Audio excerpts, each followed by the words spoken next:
For the first, I would say 40 minutes of that day on 9/11, I was like every other American.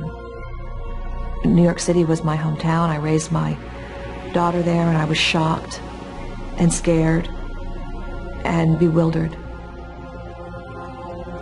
I knew we were at war. I knew it that morning.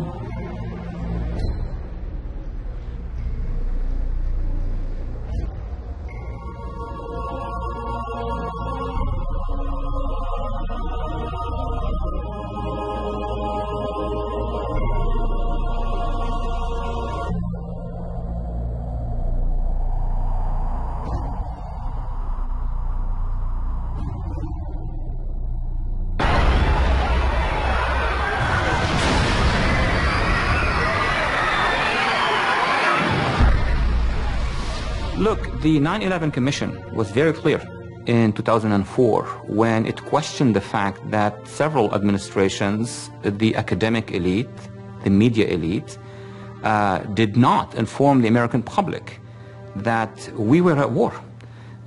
There was an attack in 1993.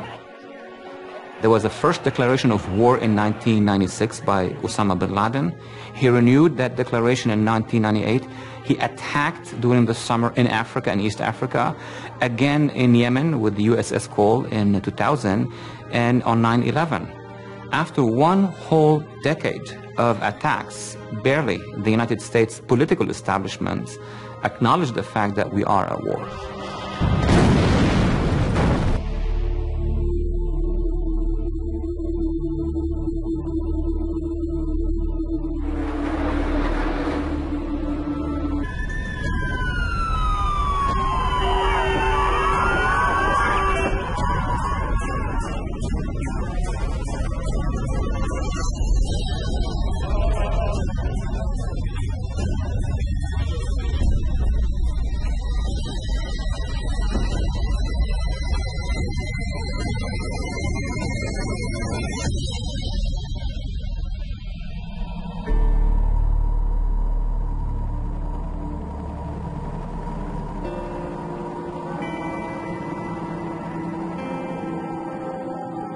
The jihadist movements, both the Salafists, i.e. Wahhabis and Muslim Brotherhood, and then the following generations into the 20th and 21st century, and the Khomeinists, jihadists of Iran, have all designed global strategies to advance their goals. If they can use diplomacy, they would do so at the diplomatic level.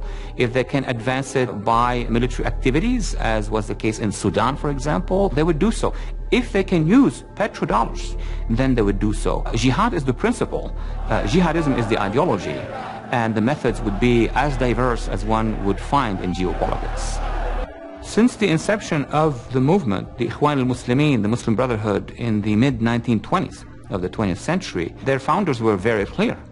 And the ideologues who came later, such as Sayyid Qutb and others, have been even clearer in the sense that they will use all the strategies they can to weaken their enemy, and their enemy is, among others, the West. This is basically a strategy that would allow them to gain as much strength as possible. This is strategic deception, and they use the motto of al-harbu khid'a. War is deception. Once they will get to their point of leverage, of strength, then they will show more of long-term goals. 2001 till the end of 2008, the US government stopped 1 or 2 cases of terrorism against our homeland during 1 year. Between early 2009 and now, we are stopping 1 case a month. So the jihadists' response to the change of direction by the US administration is only escalation. I, among others, go on Arab TV and Arab media almost every day. What are the words that we use when we talk about the terrorists and the extremists? The same words that this memo wants to ban. We use the terms jihadist, al-jihadiyin, salafist, al-salafiyin, al-islamiyin, the Islamists, in a very normal manner on either side of the debate in the Arab world. My question is, why would the Obama administration want to take away words that are crucial for our analysts in the national security process if indeed Arabs are using these words in their debate. The only answer I have is because they don't want the American public to understand where the threat is, because they don't want average American citizens to realize that once they hear those words, they are in business, that they know they are detecting the ideology of the jihadists. Nor do we describe our enemy as jihadists or Islamists, because jihad is a holy struggle, a legitimate tenet of Islam. What we need to do is to find ways to diminish their influence within the organization and to try to build up the more moderate elements within the Hezbollah.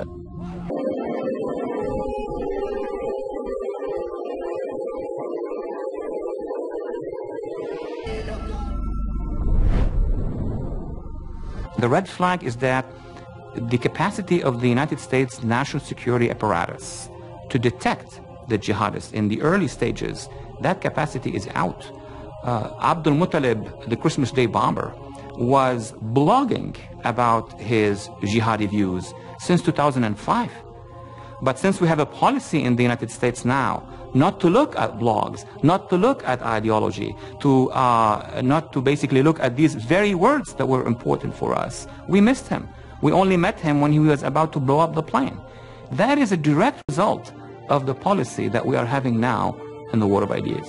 France has experienced, as of 2005, the greatest no-go zone, jihadi zone in Europe. In 2005, French police were not able to go into many areas surrounding Paris and many other cities. The Intifada, which I call the Jihadi Intifada of France, covered about 200 towns and cities inside France. About 82,000 youth, quote unquote, took the streets. The same graffitis the French saw on the walls of many, many cities. All that indicates that there is an organized movement by the jihadists, that it has become urban in France, but also in England and in Germany, and of course in Belgium and Holland.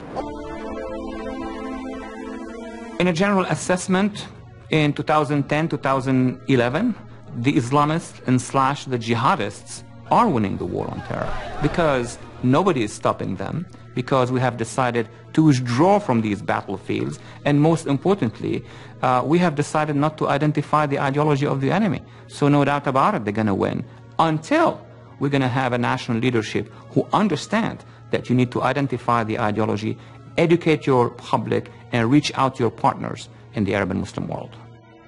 I know we have what it takes to win this war. Number one, information.